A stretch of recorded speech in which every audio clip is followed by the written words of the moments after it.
So I know that you said Maleficent was a favorite character of yours since childhood. I wonder if you can tell me what it was like for you to bring her to life, and if it was sad for you to say goodbye to her when it was all over. It was a little terrifying for me to bring her to life because I was such a fan of hers, and it was daunting. It's her. So, I was so excited to get offered the job. But then the idea of that voice and that presence, she's so commanding, and she was just done so well in the original that I didn't want to change her. I wanted to try to enhance her, but I didn't want to disappoint the original fans, and I'm one of them. And then I got my horns on for the first time, and I got my staff, and I got my night, and it was like living out some childhood fantasy to become somebody you've always been curious about. So it had to be sad then when it was over. It was very sad. I still have a pair of horns at home. I haven't completely let her go. What do you think? What aspect of Maleficent's personality appeals most to you, and what appeals least? Well, least is easy because she curses a baby, so that's probably the least appealing thing about any person. The most appealing side to her, well, I suppose it's both. It's that what we will now discover about her is that she was actually somebody who was quite fierce and loyal, and a fighter for what she believed in when she was young, and that I love about her. She has her strong sense of justice.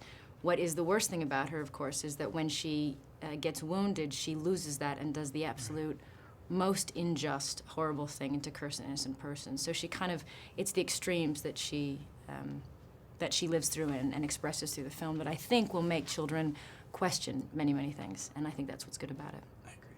What do you think makes her relatable to today's audiences, since she's 55 years old in movies? Wicked's always relatable. She's troubled, and I think we all relate to troubled. I certainly do. She's been wounded. I think adults and children will relate to some. We've all been hurt in our lives. Somebody's betrayed us, and it has brought us. Makes us put our wall up, and it makes us furious, and it changes who we are. And we've all had that experience on all different levels, but everybody can relate to that. And then it's the choices we make, and then what we have to live with when we make those choices. And we've all had to do that as well, which is, to live with bad choices. I agree. Gosh. Okay. Her look. Did you have a vision for it, or was it kind of working as you were working on the film, as you got to the set, or was it all in stone? We worked on it a long time with the people that created it, Tony and Rick Baker and Arian, and we all, we kind of sat around. We tried many things. I'm sure that at some point the pictures will get out of the things we did not choose to do. But in the end, we knew that as much as she's a character, we didn't want her to be somebody that when you were staring at her during a real dramatic scene, that you were distracted by her makeup. So it had to be extreme, and yet kind of her soul had to come out. I had to be able to perform through it, and so it had to be. So in the end, we decided it would be a strange extension of my own face, and heightened reality based on myself based on her and based on myself. So I wasn't covering up everything, and does that make sense? That I wasn't shellacked in so much that you couldn't actually see a person behind it.